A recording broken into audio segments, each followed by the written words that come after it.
they go to the freezer and they have ice cream together and they say they deserve this time together. They've waited so long for it. Yeah. I mean, they were just a little hungry for it, that's all. Having fun and... Hungry for ice cream and each other. Yeah.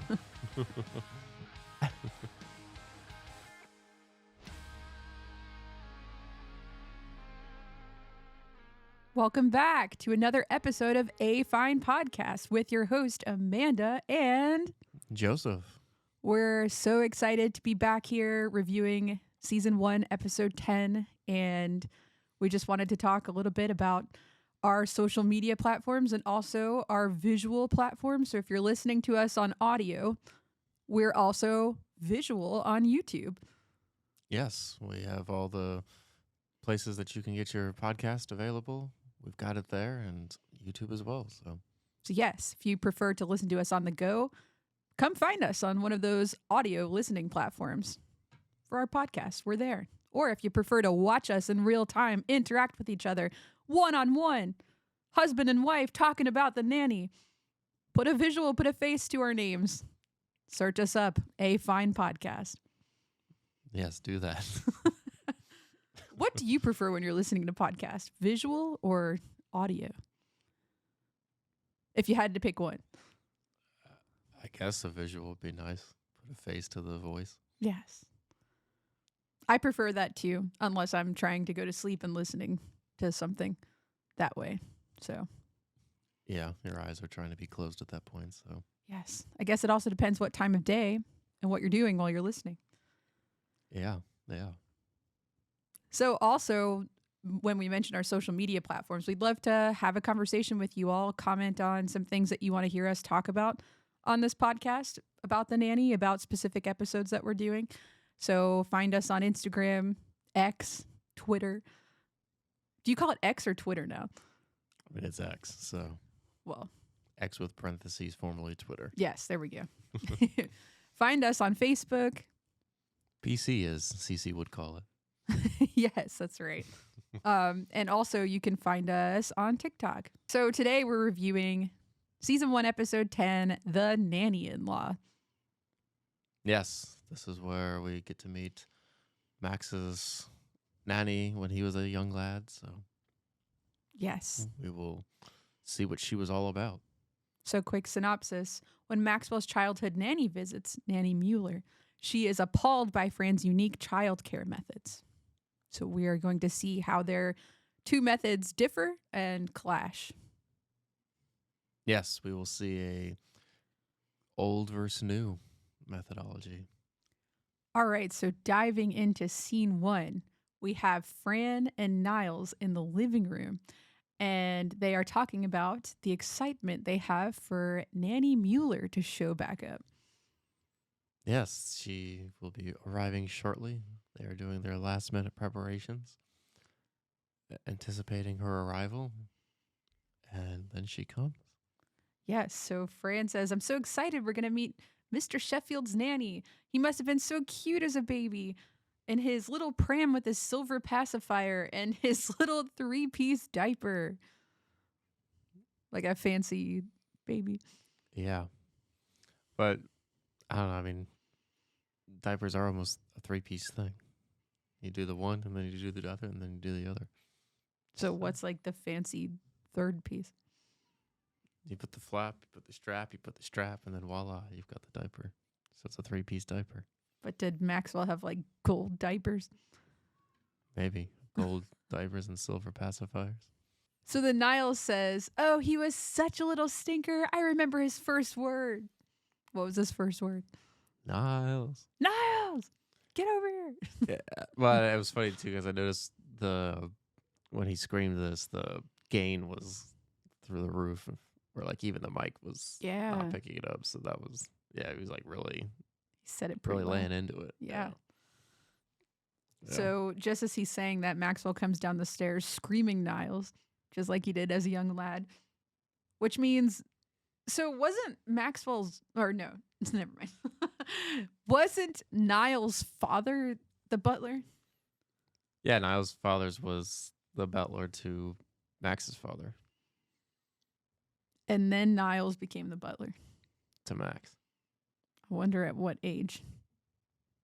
Sounds like probably Brighton's age. A child worker. Yeah. It's terrible. Why doesn't Brighton have a butler? Yeah, this is...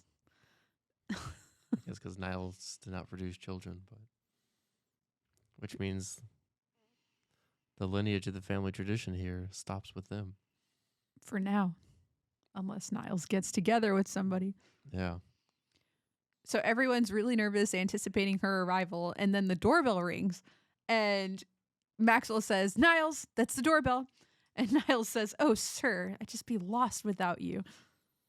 Yeah, we just see here how Max is quite nervous and really wants everything in tip-top shape and everybody to be ready for when she makes her appearance. And with the doorbell, Niles isn't responding quickly enough, so Max is trying to remind him of his duties. And by quickly enough, in a point sub-second, he doesn't respond. Yeah. So the door opens. It's Nanny Mueller. And there's a lot of clapping from the audience because it's somebody famous playing Nanny Mueller. Yes, which it is. Who is she? Who is that woman? It is Cloris Leachman. And she was an American actress and comedian whose career spanned nearly 8 decades, which is 8 decades. That's 80 years. That's a long time. Wow.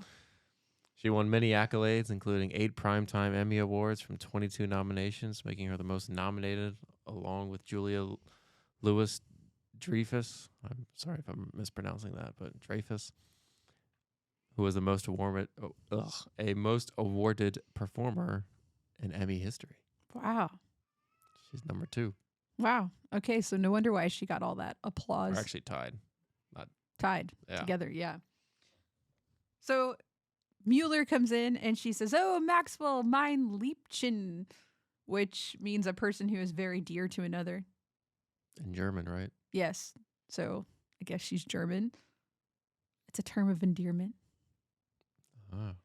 So she's really excited to see Maxwell again, cares for him deeply, remembers all their fond times together. And then it's time for her to meet the children. So she looks at Brighton and she says, "You're the spitting image of your father at that age. He had a head of hair just like yours. And then one day it was gone." Which that doesn't make sense. I mean, what is he wearing, a wig now or something? Yeah, I don't get it. Did you Yeah. understand that? No. I don't know. The only thing I could thought was maybe it's not solid black anymore. It's got the gray streak in it, but I don't know. Maybe it's a wig. It's really weird. I don't think it's that. But Yeah, but I don't get it. Yeah, I really didn't totally understand this reference. Maybe he shaved his head for boarding school. That's true. Now it's back. But it makes it seem like he went bald or something. Yeah, it is really weird. Yeah. So then Maggie introduces herself to Nanny Mueller. And the first thing that Nanny Mueller says to Maggie is, "You should button up your shirt, dear. If Victoria can keep her secret, so can you," which Maggie's not even wearing a revealing outfit. It's like a school outfit with like one button undone at the top. But that's too much for Nanny Mueller. Yes, yeah. No, you should always have the top button. Top button Like button. you. Yeah, Okay. Yeah. I was learned from Nanny Mueller. Maybe she was your nanny. Yeah. And then she says to Brighton, "You call your handshake an actual handshake? What are you, a man or a fish?" Yes, because we have this continuing with people giving fish handshakes. Yeah. Continuing on. And he Yes. says, "Well, actually, I'm a Pisces." So. And then Nanny Mueller says, "Otherwise, Maxwell, I'm impressed with your children." She doesn't really comment on Gracie, which is interesting. And then she says, "You obviously found yourself a proper nanny to take care of the children." And then Fran comes in with a big plunger in her hand. And then Nanny Mueller asks if Fran is the plumber. Yeah, which I guess that wasn't the nanny's responsibility. Right. But maybe it was a nice add-on. It was the was the plus skills in her resume. She can try to unclog a toilet. Yeah, I can take care of the kids and fix your toilets. Yeah. So then Fran introduces herself as a nanny. Nanny Mueller is quite surprised because of the way Fran is dressed and acting. And then Fran says to Niles, "Why don't you take the woman's coat? She has a sweat mustache in here." Then she goes, "Oops, my mistake," because it must be a real mustache. Yeah. There's a lot of references to nannies that have mustache, and mustache isn't facial hair. There were a couple episodes ago too, right? Right. Yes. Yeah. I forget exactly what it was, but yeah, they did have the reference for it. So in this next scene, Nanny Mueller is admiring the house, and she says, "Wow, all this house for putting on those little plays." And Fran says, "Oh, they're not so little, actually. He lost over $1 million on the last play." Yeah, which I mean, that is quite the substantial amount of money, especially back then. So, yeah, to lose over $1 million. Yeah, but I don't know. I guess that it'd be interesting what his track record is, because how's he this successful? But it could just be his one bad mark, and maybe the rest are successful. Obviously, been successful if he's in this nice house with a nanny and a butler. So that's right. So Nanny Mueller then comments on Maggie's makeup and says she doesn't need to be dressed up like a showgirl, which I hardly think she looked like a showgirl in this scene. So Nanny Mueller's very critical, and then she moves on to Fran, and she says to Fran, like, "What agency did you come from?" And Fran says, "Oh, no agency. Maxwell just hired me off the street, actually." And then Maxwell goes, "It's not like it sounds. I actually tried her for the weekend first." Like, that's better. Yeah. It's not looking good for him. He's just digging the hole deeper. Digging and digging. So they're eating in the dining area, right? So Nanny Mueller then says, "In my day, the nanny sat back in the kitchen with the rest of the staff," obviously insulting Fran. And then Fran says, "Those days are over. You sit right here with us and make yourself at home." So she like turns it all the way back on her. Yeah, that was kind of funny how she didn't even think she was talking about herself, that she just immediately... I love that. Yeah, flipped it around like that. That was... It's like, you don't have to sit in there anymore. You can sit with us, with me here, even though I'm the nanny too. Which yeah. And then after, Nanny Mueller says to Fran, "Well, I can see that you've made yourself at home and you're sitting at the table here with everybody and you're out of uniform." And then Nanny Mueller says, "Okay, I'm going to go to sleep now." And she leaves. And Fran says, "Well, she hates my guts." Where she's, the nanny sat in the kitchen previously. She immediately thought, well, you can sit here with us. She didn't have the intuition there to say, oh, maybe I should go sit in the kitchen then. But then here she has, she doesn't like me. So she totally gets it at the end, I think. Yeah. Yeah. So then Niles walks Nanny Mueller up the stairs to help her get to bed. And you can see here that Nanny Mueller and Niles have this connection with each other. And they talk about how Nanny Mueller is the experienced older woman. And then we see that they had like a romance in the past. They're reconnecting. And then they start kissing upstairs, Niles and Mueller, which is an interesting pairing because I wouldn't have guessed that. Yeah, this was just kind of like a surprise. Shocker. I thought, by them coming up with this. So, but yeah. Anything's possible. Anything's possible. So in this next scene, Fran is doing Gracie's hair in the kitchen. And then she says that Gracie now looks like Sylvia with the hairstyle that they put on her. And Maggie and Brighton are arguing over checkers. And Brighton then starts mocking Nanny Mueller's accent. And while he's mocking Nanny Mueller's accent to everybody in the kitchen, Nanny Mueller comes down the stairs and she's listening. And Fran says, "Oh, well, he's just great with impressions." And he's not really good at impressions here, so she's trying to cover for him. But then Nanny Mueller doesn't really react to this much at all. I think she just recognizes, it's, a young boy being a young boy. And that's it. It wasn't serious enough or anything to just really address it. So that was it. Yeah. So then Mueller says to Gracie, "We do not do hair in the kitchen."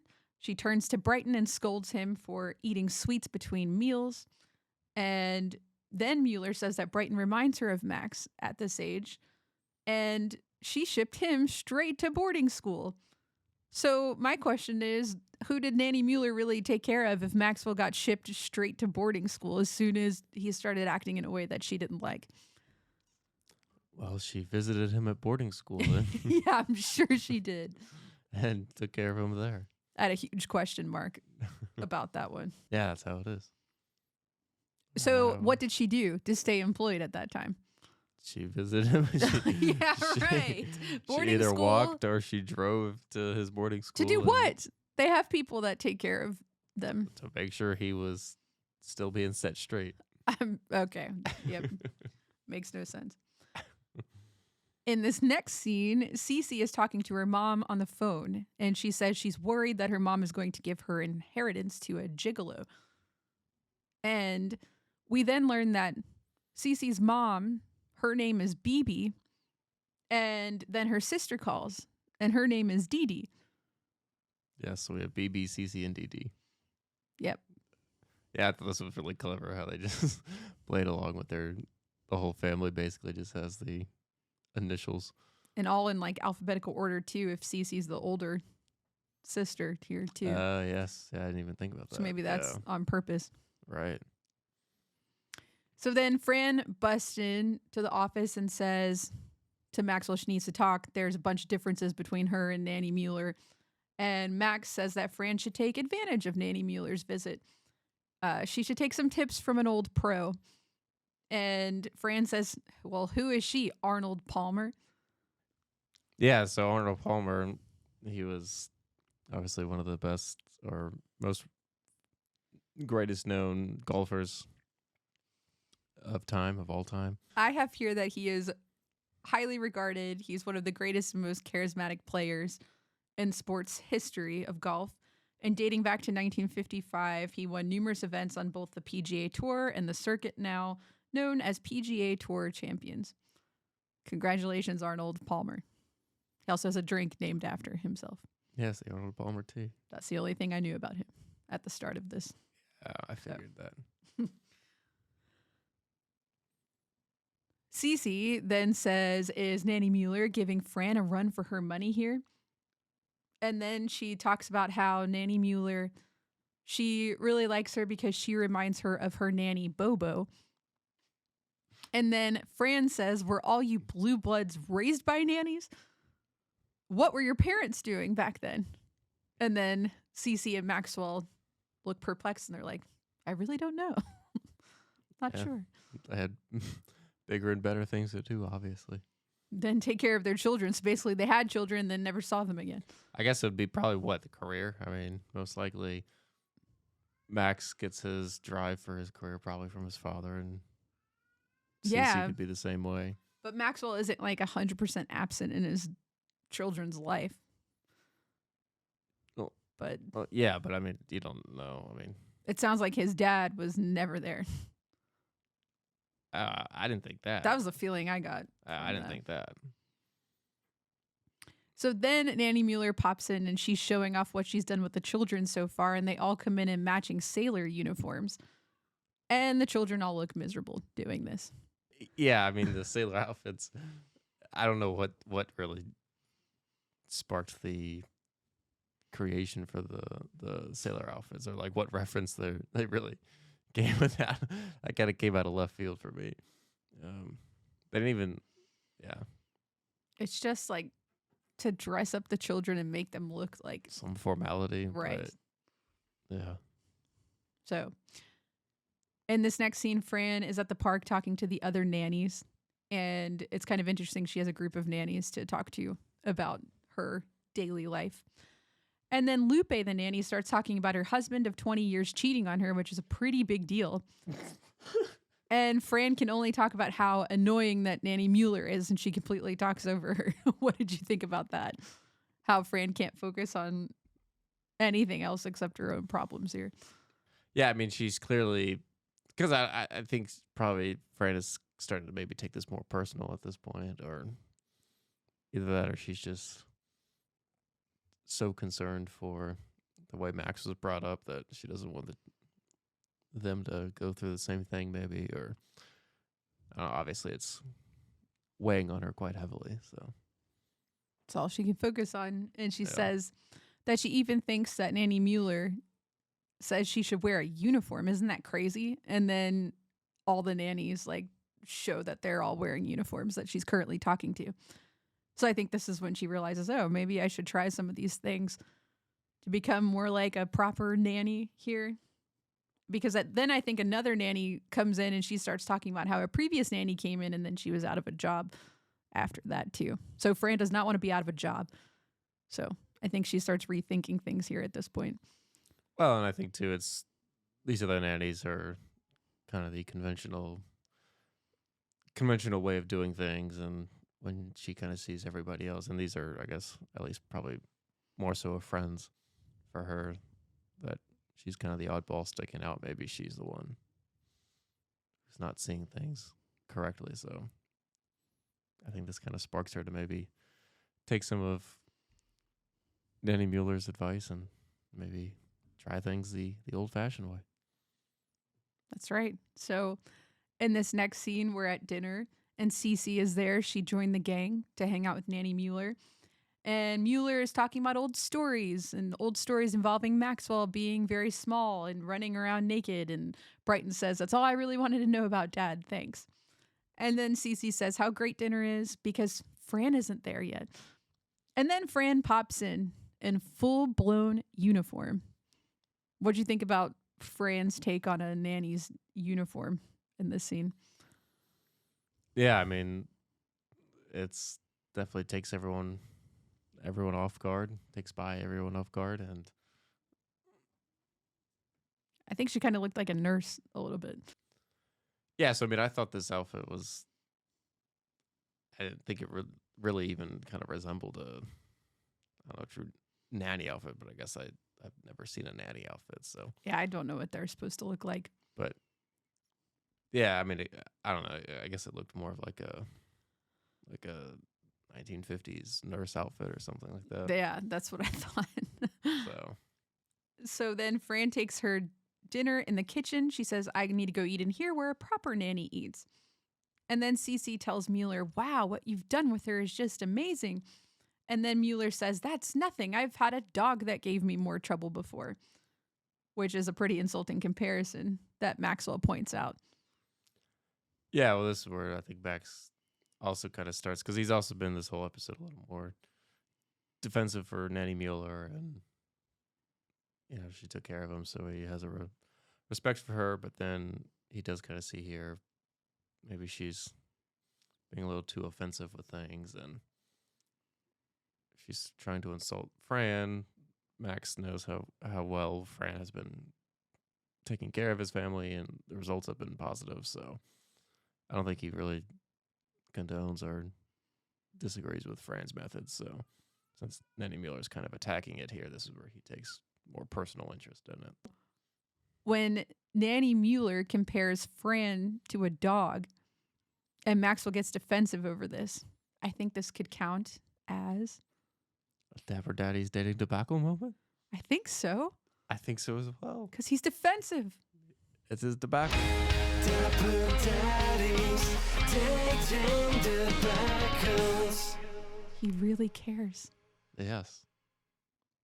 He's defensive. That's good. So then in this next scene, we see Fran sitting in the kitchen all alone, and Maxwell comes down the stairs. This is way after dinner, and he asks her to take off the uniform. And she says she's just trying to be a proper nanny here. And he says if he wanted a proper nanny, he would have never hired her, which is kind of insulting and then also complimentary at the same time. Well, I mean, yeah. I mean, I don't know, in her case, since she's the diamond in the rough as far as the nannies go, I would say it's definitely complimentary. Well, it's definitely complimentary when he says she makes everyone happy despite her quirks and she should just feel free to be herself.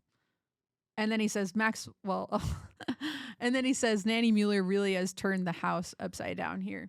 So what do we do? And Fran says, I don't know. Why don't you tell her to leave? And Max says, well, he feels so guilty about doing this because she raised him pretty much. And then Maxwell backs off and says, oh, is she really that bad? After he first comes in saying it's pretty bad. And then there's a reference to the hand that rocks the cradle here that Fran makes. And she says that she basically is the technical advisor for that play, which is the second hand that rocks the cradle reference in the series so far. Yes, yeah.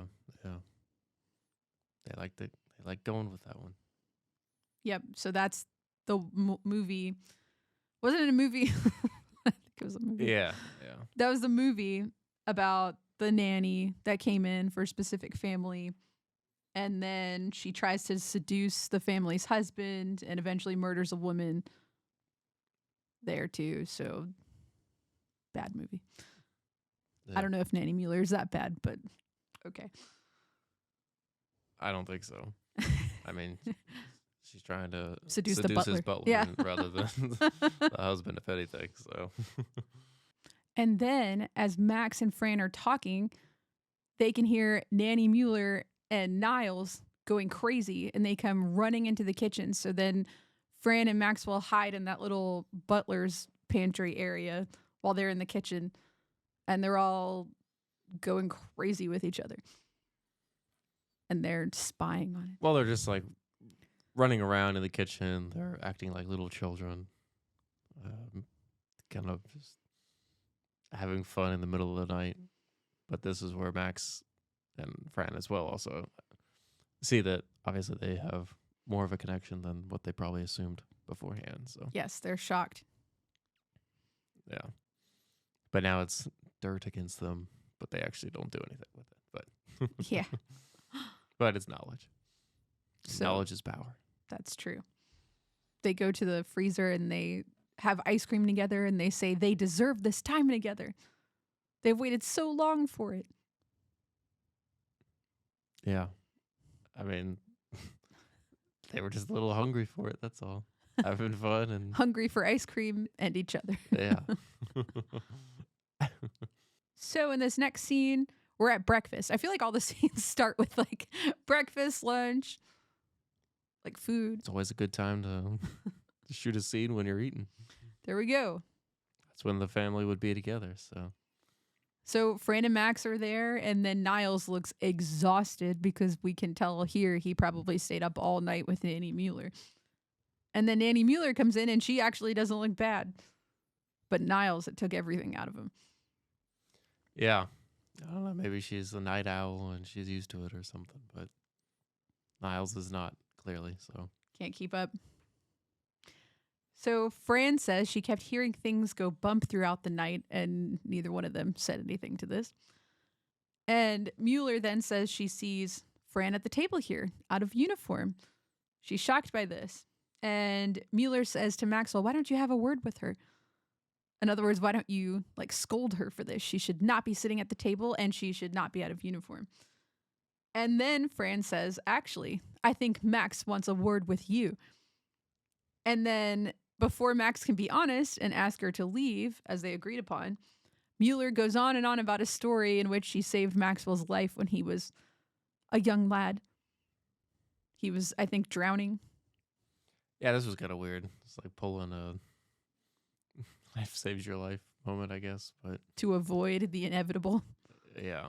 But I mean, obviously, it's like an awkward situation for Max because he's stuck in between this argument between his current nanny and his former nanny. So he doesn't really want to take sides here, just wants to stay out of it. Yeah, now he doesn't want to have anything to do with it. And he says, actually, I'm going to go play tennis. And then Fran says, you forgot your balls. Yeah. To which you don't want to comment on. No. What is your thought about Fran's comment that she made here? Yeah. In other words, he like doesn't have his courage anymore to say what he needs to Nanny Mueller. Well, I think it was originally because he said he was going to say something, but now he's backing out. So that's why she's giving him a hard time about it. Since Max couldn't finish the conversation, Fran says it's up to her, and she just tells her it's time for you to go. And then these are her kids to take care of now. And Mueller says, well, not forever. And then she tells Fran that one day they're going to grow up. And then Nanny Mueller becomes really sad, recapping her time with her kids. And then this makes Fran sad. But just as Fran gets sad and empathetic towards Nanny Mueller, Max comes busting in, and he suddenly builds up the courage to say what he needs to say. And then he asks Mueller to leave. And then Fran totally turns on him, and she says, tell Maxwell, apologize to her. How could you hurt this poor woman? And then Max says, like, I'm sorry. And he looks really confused. And then Fran says to Mueller that nannies have to stick together like sisters here. Yeah, well, I mean, here's like a genuine moment where you kind of see Nanny Mueller's walls come down here, and she finally opens up about really how, yeah, it's a struggle because for her, the children grow up, she's no longer needed, and then she just moves on to the next family, and then it's just kind of this rinse and repeat process. So she still has all these connections to these children, but they've moved on. They're no longer need her, so she's just unwanted by anyone. And sad. Yeah, so Fran sees this as an opportunity to, rather than to continue the war here, to make amends and start over and have a good relationship. Yes, and Mueller says to Fran after she makes a sister comment, she goes, oh, so I can stay then? And then Fran says, not on your life.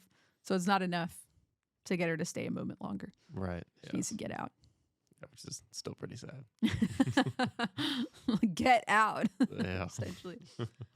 And then now Nanny Mueller's okay with this. In this next scene, now Nanny Mueller's okay with this. And then in the next scene, she's saying goodbye to everybody. And Fran comes downstairs in heels and her uniform now, like a revamped version of her uniform. Yeah, it's been like cut and tailored and trimmed, and it's been like modernized into looks much better. into a new form. So I think this counts as a Fran fine finesse moment. Yeah, I would agree with that.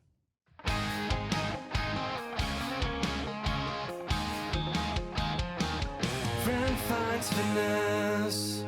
And the uniform looks so good now that Nanny Mueller is even admiring it. And so Fran changes her mind a little bit.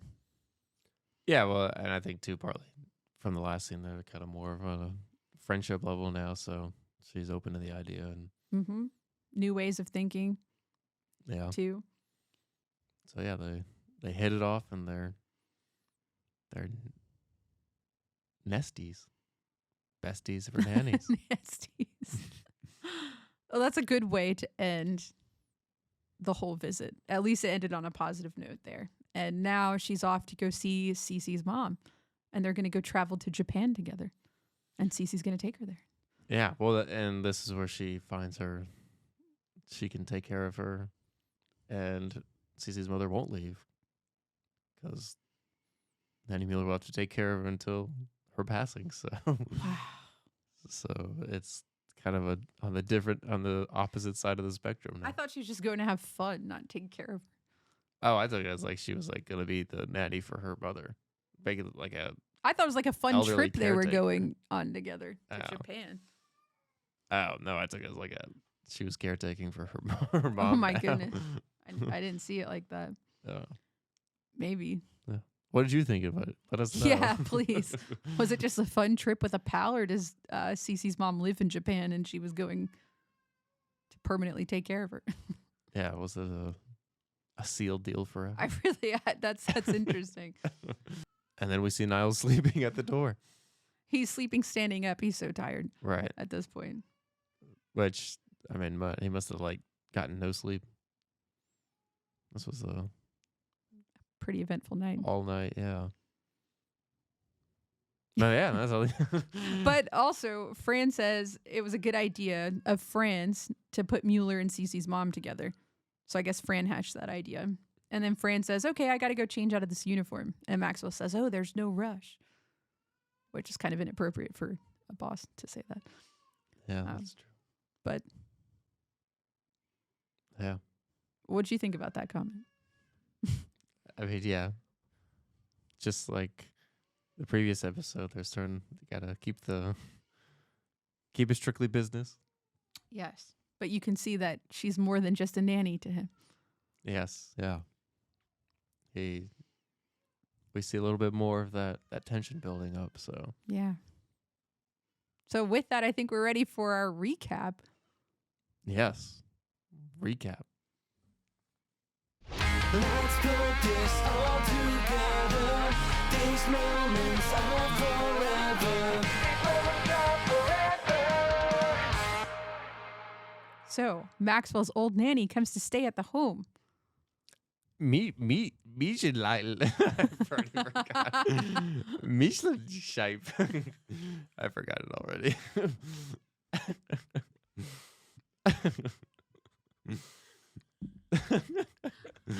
Mein Liebchen. Ah, yes. Mein Liebchen. Nanny Mueller tries to change his kids. Bringing in the old, taking out the new.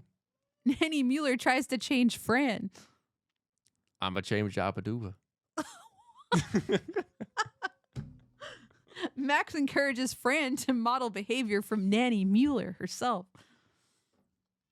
Become the role model that once was. Fran wears a uniform and tries to act all prim and proper. Yes, may I take your order, please? Max doesn't want Fran to act like Nanny Mueller anymore. I wouldn't have hired you if I wanted you to be old and normal. Max recognizes Fran being herself is best. The original, stick true to yourself. Fran and Max ask Mueller to leave. Please. We understand your problems, but please leave. And Nanny Mueller now likes Fran and leaves the house. They're nesties. For Going to life. Japan. Yep. Japan. Take care of Cece's mother. Or just spend time with a pal. That as well. Well, with that, I think that's everything about our episode. Yeah, I think we've come to the conclusion of of that episode and our episode. Yeah. Well, thanks so much for tuning in. This was season 1, episode 10, The Nanny-In-Law. We had such a great time with everybody. So thanks so much for listening to us. Follow us on social media. Listen to us and let us know what you think. Yeah, leave us a comment. Let us know what we're doing right or what we're doing wrong. We'll see you next time. We can't wait for next time. Goodbye. Ciao.